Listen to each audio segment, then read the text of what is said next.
Hello everyone, কেমন আছেন সবাই? আশা করি সকলেই ভালো আছেন।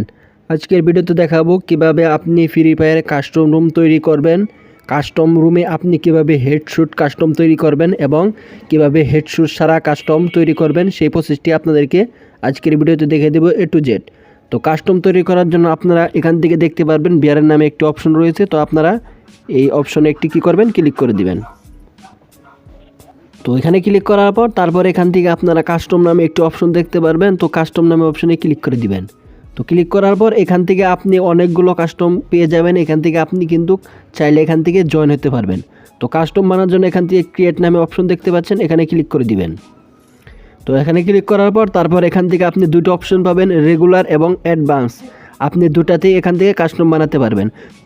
তো এখান থেকে আপনি যদি অ্যাডভান্স দিয়ে কাস্টম বানাতে চান তাহলে এখান থেকে অ্যাডভান্স সিলেক্ট করে এখান থেকে আপনাকে কার্ডের মাধ্যমে এখান থেকে কাস্টম বানাতে হবে। তো এখান থেকে আমি রেগুলারই রেখে দিলাম। তো তারপর এখান থেকে একটি পাসওয়ার্ড দিয়ে দিবেন। তো এখান থেকে আপনি একটি 4 ডিজিটের একটি পাসওয়ার্ড দিয়ে দিবেন। তো পাসওয়ার্ড দেওয়া হয়ে গেলে তারপর এখান থেকে আপনি দেখতে পারবেন ম্যাপে অপশন রয়েছে। তো এখান থেকে আপনি যে ম্যাপে খেলতে চান তো সেই ম্যাপ এখান থেকে সিলেক্ট করে দিতে পারেন। তো এখান থেকে আমি বারমুডাই সিলেক্ট করে দিলাম। তো তারপর এখান থেকে আপনি কি খেলতে চান, ডো, স্কোয়াড, স্লো, আপনি যেটা খেলতে চান সেটা এখান থেকে সিলেক্ট করে দেবেন। তো এখান থেকে আমি ডো সিলেক্ট করে দিলাম।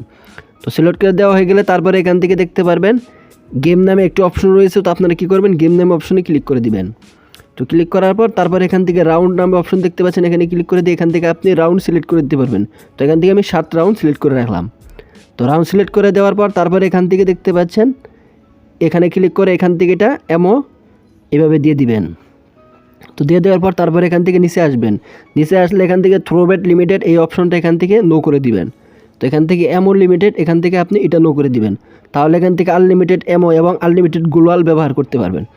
তো এখান থেকে নিচের দিকে আসলে দেখতে পারবেন হেডশুট, নো এবং ইয়েস দুইটা অপশন রয়েছে। তো এখান থেকে আপনি যদি ইয়েস করে দেন তাহলে এখান থেকে হেডশুট হবে। সো বন্ধুরা, এখান থেকে আপনি এটা ইয়েস করে দিলে আপনার এখান থেকে ক্রিয়েট অপশন দেখতে পাচ্ছেন। তো ক্রিয়েট অপশনে এখান থেকে ক্লিক করে দিবেন। তো এখান থেকে দেখতে পাচ্ছেন একটি কাস্টম রুম কিন্তু তৈরি হয়ে গেছে। তো ইনভাইট ফ্যান এখানে ক্লিক করে তারপরে এখান থেকে আপনার ফ্যানকে ইনভাইট করে নেবেন। থেকে আপনি আপনার স্টার্ট বাটন এখান থেকে ক্লিক করে দিবেন।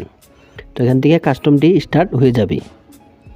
তো এখান থেকে কাস্টম স্টার্ট হওয়ার সাথে সাথে এখান থেকে আপনাকে আপনার কাস্টমে নিয়ে যাবে।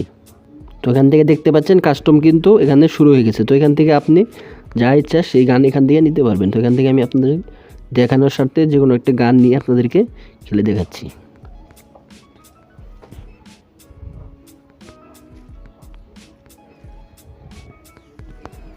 তো এখান থেকে সব কিছু ওকে করে আমি এখান থেকে কাস্টম কিন্তু শুরু করে দিলাম। তো দেখতে পাচ্ছেন এখান থেকে আনলিমিটেড কিন্তু আমার গ্লো পড়তেছে।